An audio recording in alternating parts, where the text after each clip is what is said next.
A lot of people think of improvisation or improv as just a comedy type of entertainment.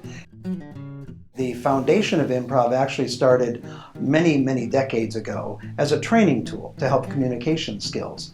So at Stevie Ray's Improv Company, with the project we've just started called the Skills for Life project, we're taking the techniques of improvisation to help special needs groups improve their lives. So in that sense, improvisation training helps people improve their listening skills, their focus, especially their ability to work well with others, and also to deal with tough on-the-spot situations in a positive way.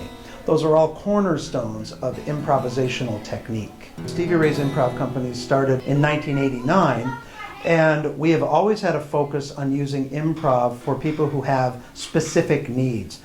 Domestic abuse shelters, homeless shelters, organizations that deal with at-risk youth or mental illness, or the incarcerated population, or senior citizens, because even though they all sound like very different groups, they all have the same needs: learning how to communicate, keeping your brain sharp, learning how to work well with others.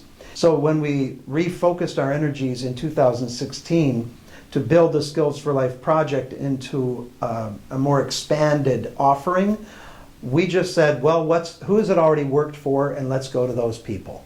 The organizations that we partner with tell us, here are the greatest challenges our folks deal with, here are the obstacles that keep them from overcoming them, and then we look at the techniques we have and marry the two together to create a successful program. People who are either in domestic abuse situations or homeless shelters, they're going to be dealing with finding employment, finding housing, and stabilizing their lives.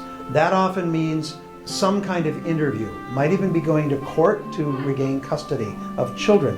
All of those dealing with authority figures, being put on the spot, being in a tense situation. So not only just self-confidence, but really the skills to handle on-the-spot situations. Our improv techniques are very well suited for that. We teach people how to focus, concentrate, and build on other people's ideas.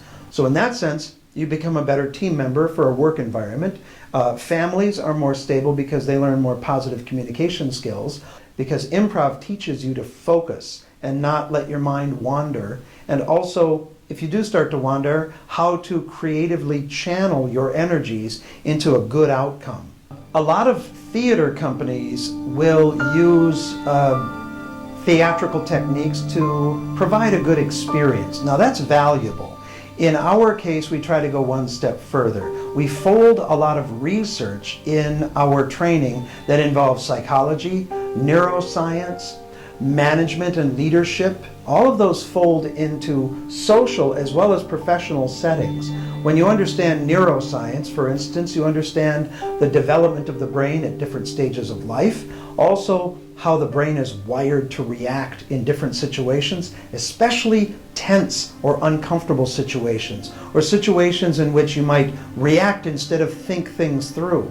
Combining the hands-on exercises that the participants use, it's a very active environment, it's very workshop-y, it's not a lecture, it's very fun and interactive.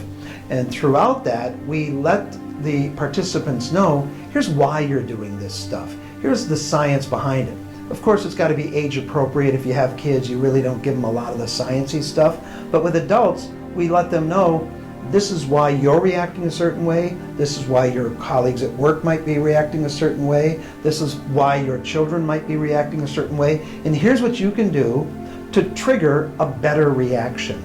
Here are word choices and behaviors, and here's different ways you can focus your energy so you get a better outcome in all of those situations.